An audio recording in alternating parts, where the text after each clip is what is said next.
This is Outnumbered. I'm Sandra Smith. Here today, Harris Faulkner, co-host of After the Bell on Fox Business. Melissa Francis is here, radio talk show host Meghan McCain, and today's #OneLuckyGuy, the senior writer for this Weekly Standard. Stephen Hayes is here, and he is outnumbered. It is good to have you on a busy day. It's good to be back. Yeah, lots of news. All right, a lot going on. We're going to get right to it. If you were a private citizen or worked outside the government and met with Hillary Clinton during her time at the State Department, the chances are good that you donated to her family charity. That's the stunning conclusion, according to a new report from the Associated Press. The folks at AP finding that more than half of the people from private interests who met with Clinton while she was serving as America's top diplomat coughed up some serious dough to the Clinton Foundation. The reaction from Republicans, furious. RNC Chair Reince Priebus, like Donald Trump the day before, calling for a special prosecutor to look into the appearance of pay to play. And the GOP nominee himself says these latest revelations show a State Department that was up for sale. The new revelations about Hillary Clinton's email scandal make clear we have only seen the tip of the iceberg. It is impossible to figure out where the Clinton Foundation ends and the State Department begins. It is now abundantly clear that the Clintons set up a business to profit from public office. But the Clinton camp firing back. They're calling the AP report flawed. And campaign manager Robbie Mook accusing the news agency of being selective in its facts. By our count, there were over 1,700 other meetings that she had. You know, she was Secretary of State. She was meeting with foreign officials and government officials constantly. So to pull all of them out of the equation, cherry pick a very small number of meetings is pretty outrageous. And yet the Clinton campaign calling this report flawed and distorted. What do you make of all this, Stephen? Well, I mean, what the Associated Press did was they looked at meetings that were Hillary Clinton would have been unlikely to have but for these Clinton Foundation. You're right. This was not. They deliberately excluded things like meeting with foreign diplomats so that they could isolate these. I would be careful if I were the Clinton campaign in asking for more scrutiny on which foreign representatives Hillary Clinton met with that also contributed to the Clinton Foundation, because we've seen in recent days through emails that's a rich vein as well. And Melissa, I know you're a big reader of the New York Post. Did you see the cover this morning? Yes. Take a look at this. Donors special access to Hillary. Donation. The headline on the New York Post this morning. You know, we're asked to believe that it's a complete coincidence that more than half the people who got these optional meetings, they're making the distinction, you know, the meetings with heads of other countries, that was her job. Those were mandatory. What the AP looked at the irregular meetings, meetings with people who were lobbying the State Department, who had business before them, who needed help. Half of those people that showed up and begged for a meeting and got it had given money to the Clinton Foundation. I'm going to start the Francis Foundation. And if you donate money to the Francis Foundation, I will say nice things about you on national television. How would that be? I mean, I think people would look at it the same way. It's ridiculous. Or the flip side of that would be reflective in policy, and that's the track that we're trying to follow now. It's not whether or not nice things were said, but were things left out, like you should or should not be on a terror list.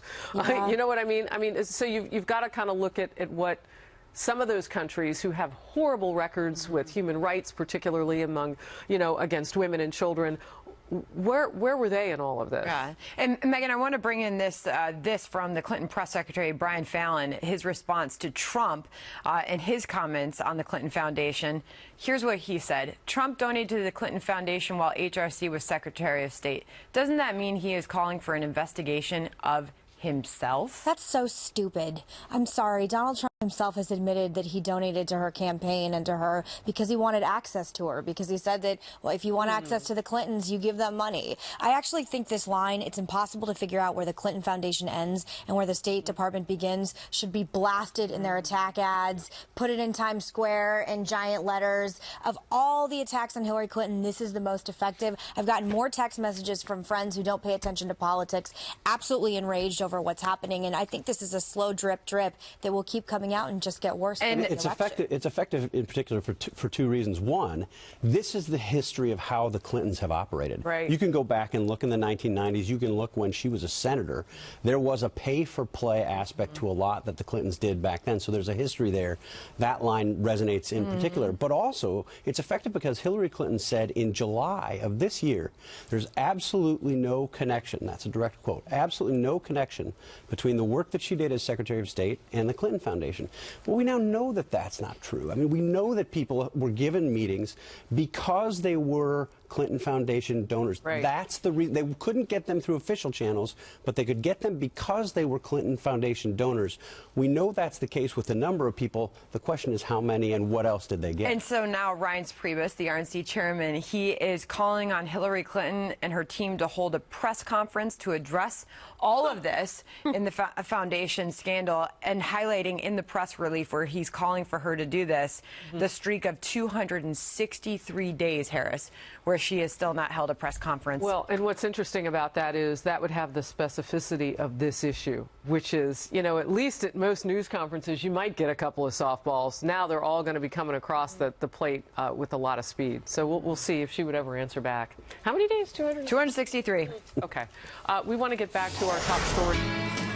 Is Donald Trump softening his stance on immigration? Trump is talking up the issue at a town hall last night with our own Sean Hannity. From the start of his campaign, Trump has said if elected, he would use current law to deport the reported 11 million people living here illegally.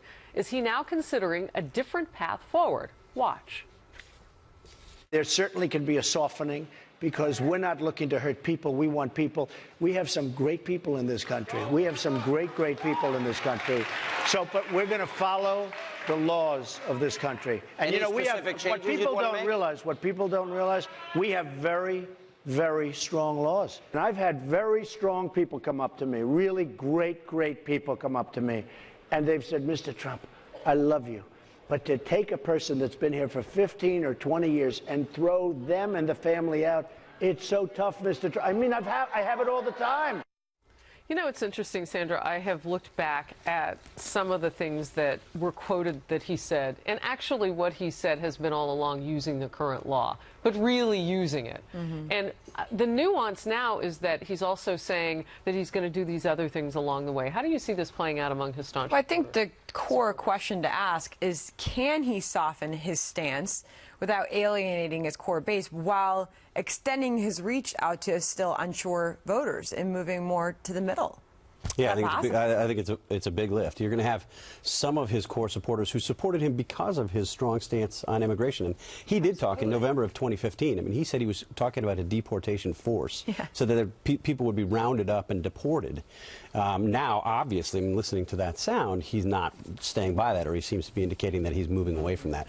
For those people who came to Donald Trump, not because he was big, you know, celebrity, not because he was a different kind of politician, but because of their views on immigration, they will be disappointed. I think he'll lose some of those. The question is whether he can bring in other people. I mean, this is obviously, if you read the reporting, a move aimed at bringing in suburban voters, many suburban women to Donald Trump's side who've grown skeptical of him over the months, and that will be the big question. I want to put some of his own words. With Scott Pelley on CBS at one point, he said months ago, "You're rounding them all up?" ? And he said, "We're rounding them up in a very humane way and a very nice way, and they're going to be happy because they want to be legalized. And by the way, I know it doesn't sound nice, but not everything is nice."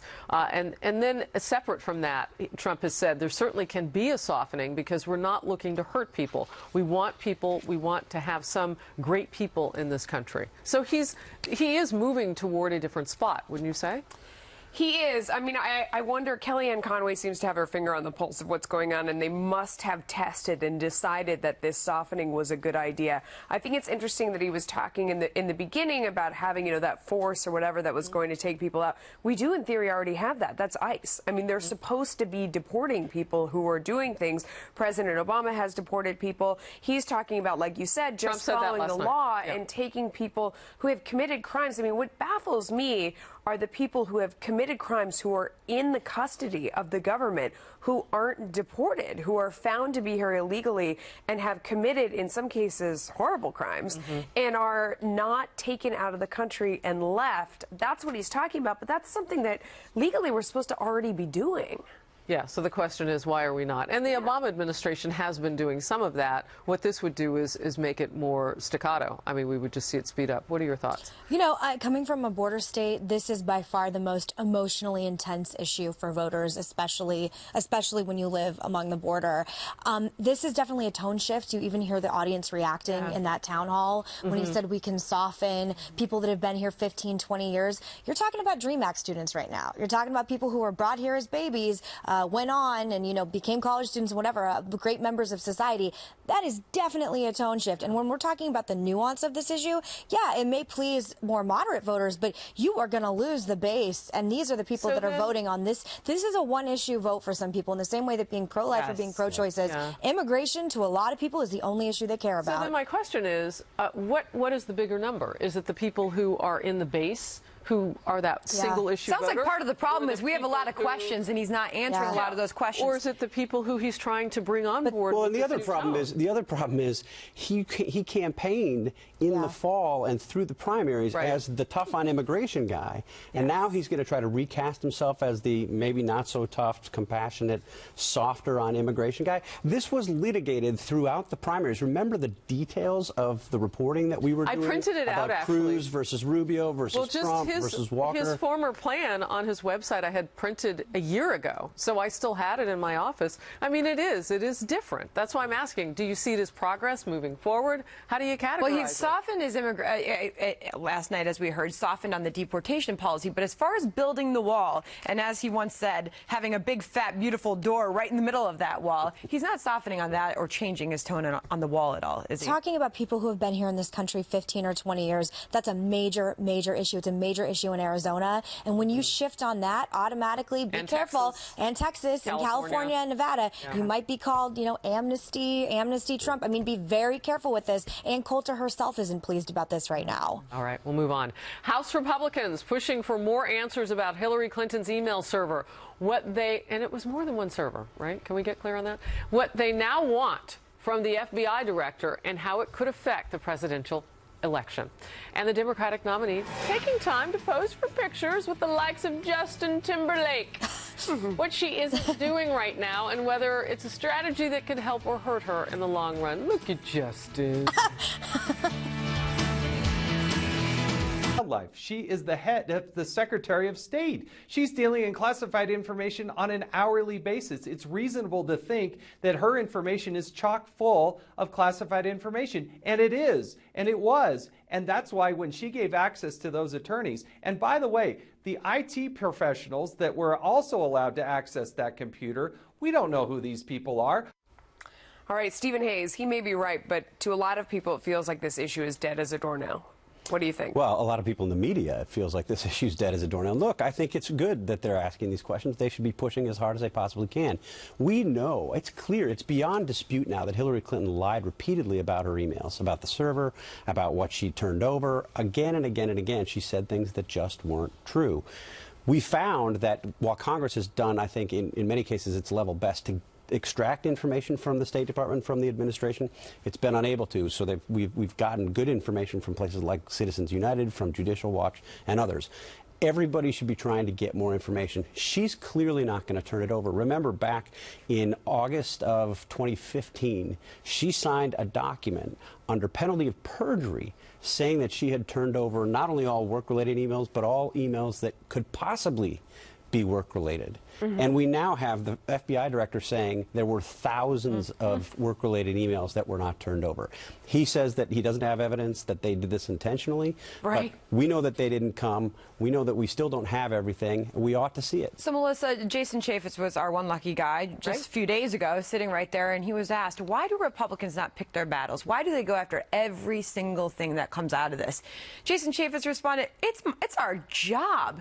If I didn't do that, I wouldn't be holding the right people accountable. Anyway, it looks like there's some news on this every single day. They have so much, and I say they as the Republicans. Why is it that they can't make a clearer case against Hillary Clinton and put that in front of voters. I do think a big part of it is that journalists just aren't interested. I mean, a lot of mainstream media reporters, it's a complicated story. They sort of shrug it off and think we know everything. I mean, there was a reporter on Special Report with me who writes for the Washington Post, good reporter, Ann Gearan, back at the beginning of the new year, who said she was sick of the email stories. Well, there's more to learn. I mean, think about what we've learned between then and now.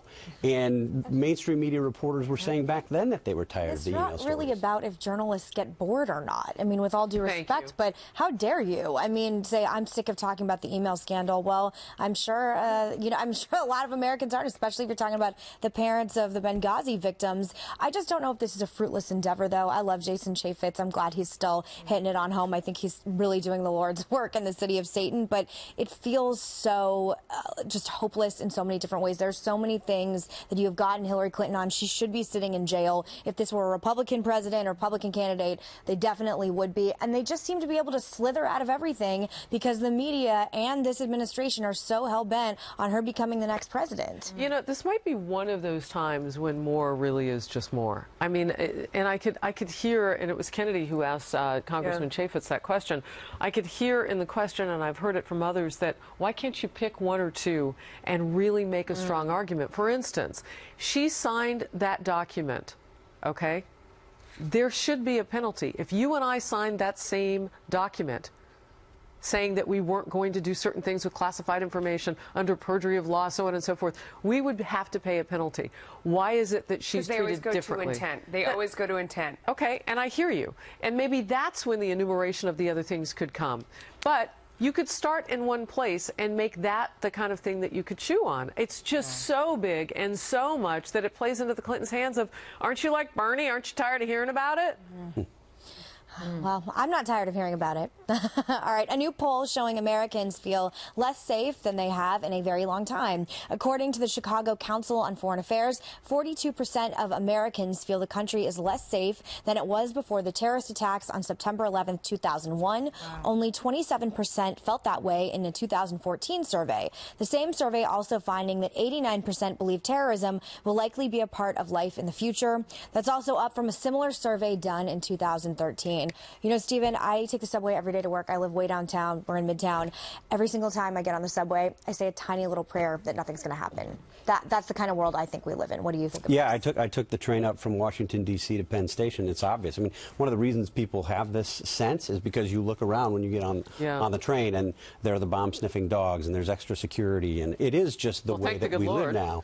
Yeah, exactly. But, I mean, I think, you know, this goes in part to policy, to administration policy. And it explains, to a certain extent, the disconnect that the American people feel when the President of the United States says again and again and again, we're winning, we're ahead here, we're making progress. ISIS is on the run, Al-Qaeda has been defeated. People don't feel that every day, in part because of what they see around them. And then you have these random attacks in random places, some of them lone wolves, some of them with connections to foreign entities. And I think the thing that we're not taking most seriously, to make this really a downer discussion, is the possibility of another mass casualty attack here in the United States. No, absolutely. And I mean, you know, I'm a small government girl. I want my government to do very little. Basically, the only thing I want them to do is national security. I mean, they're supposed to be keeping the citizens safe at home and abroad, keeping us safe from terror, keeping law and order on the streets. That's one of the few things that is better done by the collective. They are struggling to do it right now. A lot of people feel like they're more vulnerable than they've been before, and I'm among them. Yeah, well, every time something happens, I mean, the president talks about what... Well, a lot of times it toggles to the gun control issue. But when it doesn't go there, he's not saying those words of, I feel your pain. I know why you may feel afraid. I really do get it. And I want to tell you why you can sleep easier tonight. I want to tell you what I'm going to do.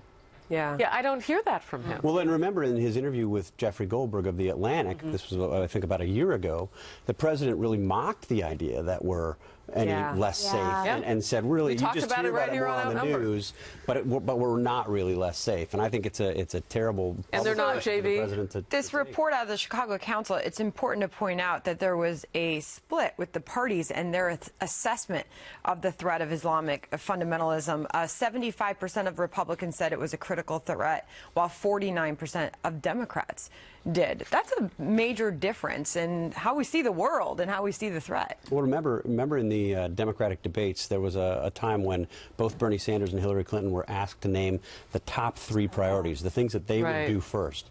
And neither of the leading Democratic candidates mentioned anything having to do with national security or Islamic terrorism. Yes, and every single Republican would have had that in his or her top. So those 3. 49% are not just people who are in the Democratic tent. They're actually a few of the polls holding up the tent. Like, they're really believing it. Yeah, there's also a rhetoric. I mean, when you're talking about just how the president speaks about it, I loved President Bush. One of the things he used to say is we're going to smoke him out and get him dead or alive. And I just like sort of an old school cowboy way where you're as angry at these people as I am, and we're going to exhaust everything we possibly can in order to keep this great country. Joe Biden said we're going to follow him till the gates of hell. I mean, you do have some of that in the Democratic Party. You know, Joe Biden's not the president. Well, I was just going to say it's not Obama, and it's not Clinton. Yeah. Anyway, all right. Hillary Clinton snapping photos with stars like Justin Timberlake, what some say she isn't making enough time for, and what it could mean. It's all part of her strategy, writing, quote, Hillary Clinton has spent more time with celebrities than with voters over the past week, and her presidential campaign is embracing a low-profile strategy that is short on making real news and long on letting Donald Trump and his penchant for creating controversy on an almost daily basis have the limelight. But some say that could give Trump time to catch up, and RNC Chairman Reince Priebus telling reporters, quote, it's going to be important for us and for Donald Trump to continue down this measured path that he's on.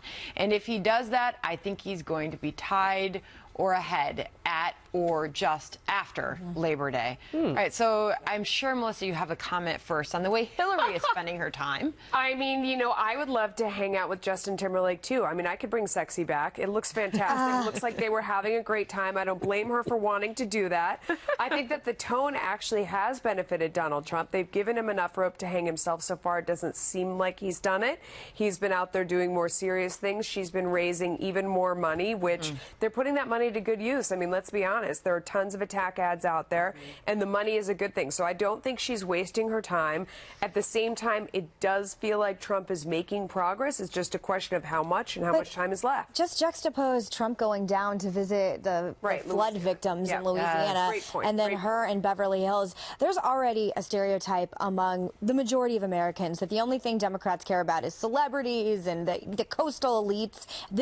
I actually think this is completely tone deaf. I think it's bad for Justin Timberlake's career. Whatever you put out next, I'm not going to buy. Jessica Biel, same with you. You're out. Stop making it political. I'm not kidding. I have a serious problem with this. This is not about celebrity. It's not about looking cool. There are very serious issues facing this country. We're just talking about Islamic extremism and an attack in Afghanistan. But what an opportunity for Justin Timberlake, off subject. I mean, he's a Southern boy, right? Have a fundraiser for the people struggling down in Louisiana. I digress. That being said, it might be rough really backfire for Justin Timberlake and fans like Meghan, because they might not look like the optics of this, but is it an opportunity for Donald Trump? Should he be swinging harder while she's out there? I'm totally not buying another Justin Timberlake. My huge collection of Justin Timberlake. I've been to concerts, so look, you know, if you're Hillary Clinton, this is what you do. This is the way to run. I think your point is well taken, but think about what people are going to see. You know, people who aren't paying attention to her email scandal. They're going to see her hanging out with these celebrities. They'll see those pictures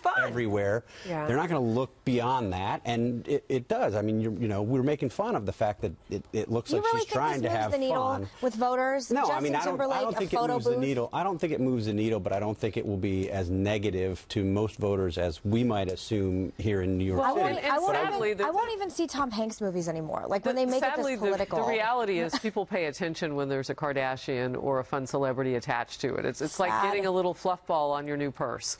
You know, it's that attachment that makes it just that much better. What is that? Do I need one of those? Yeah, you do. No, I got you covered. Yeah, it's a birthday or something coming. Yeah. But, you know, the thing is, though, with Hillary Clinton, if you remember during the debates and during the primary season, she broke out with Kim Kardashian on social media. I mean, she does this to kind of, change the subject, and she needs younger voters. I mean, I would imagine Jimmy Kimmel is not filled with those people that she's seeing sometimes on the stump that are not that young. Yeah, but she's still got a big problem with millennials. You know, they still overwhelmingly have split and gone to Jill Stein and Gary Johnson.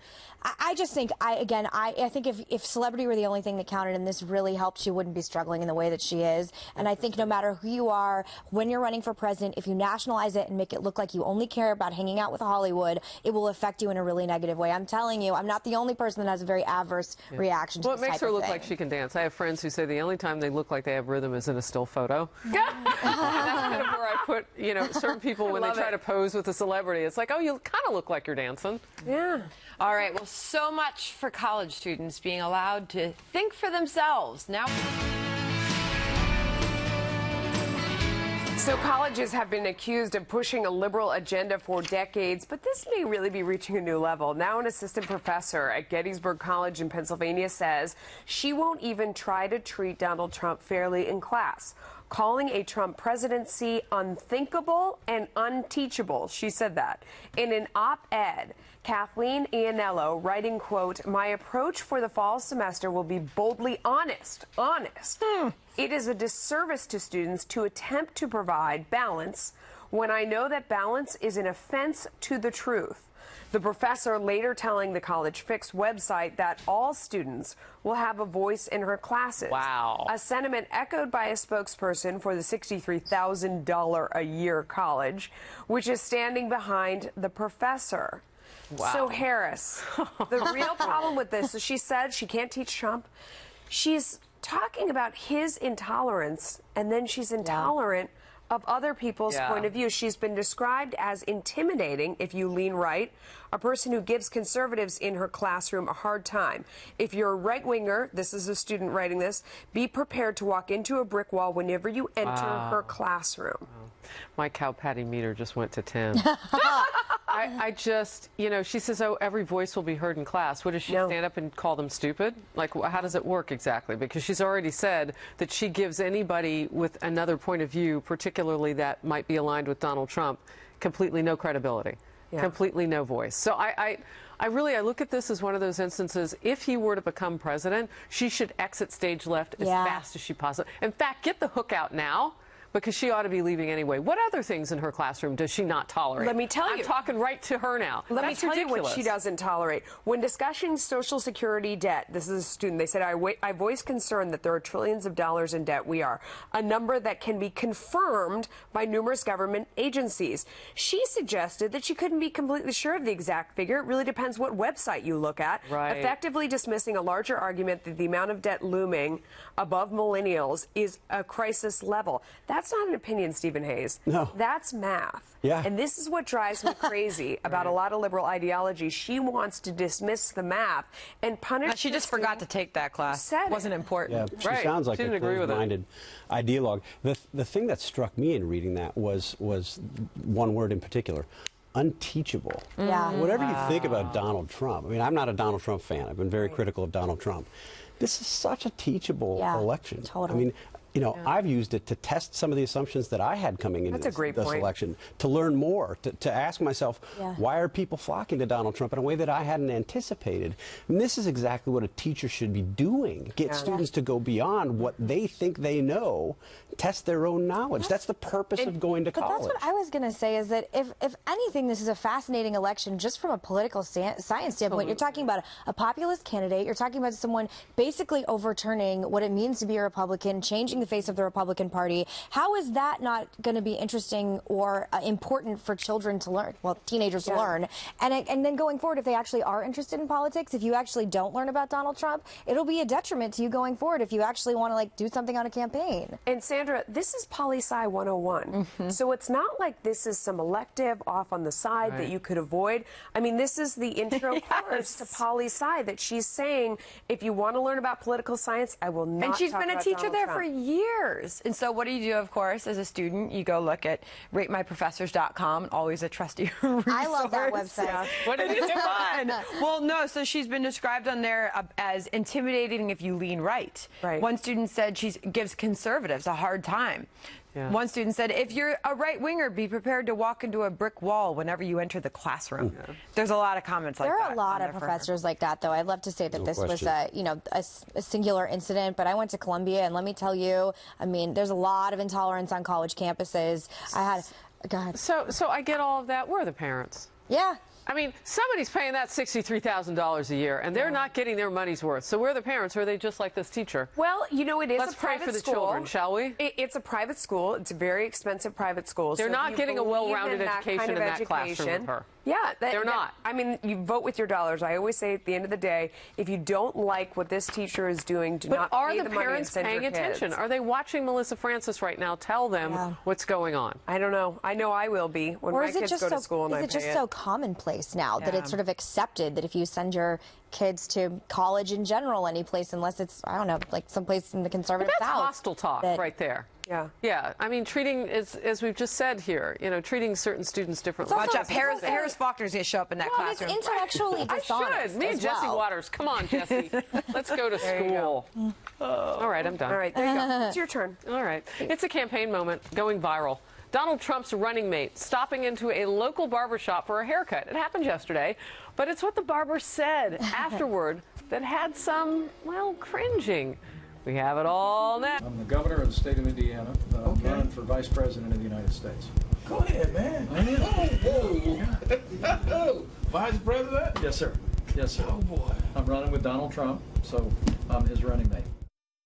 Go ahead, man. Surprise. Very sweet. Very humble.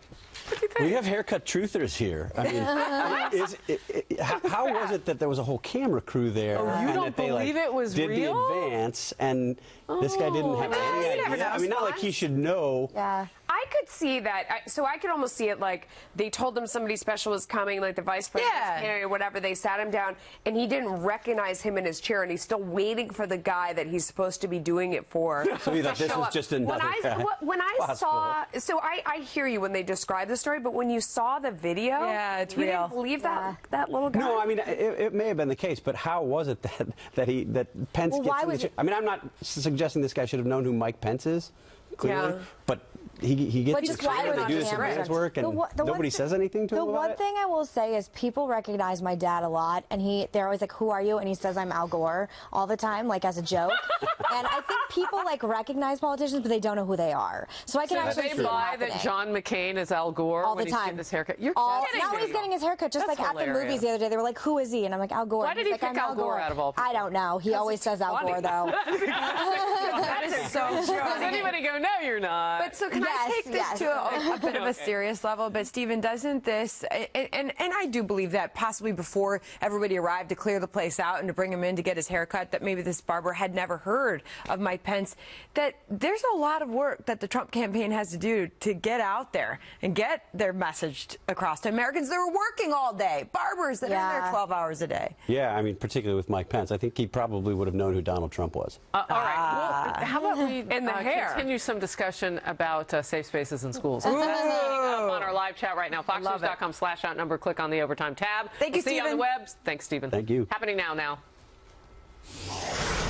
And we start off with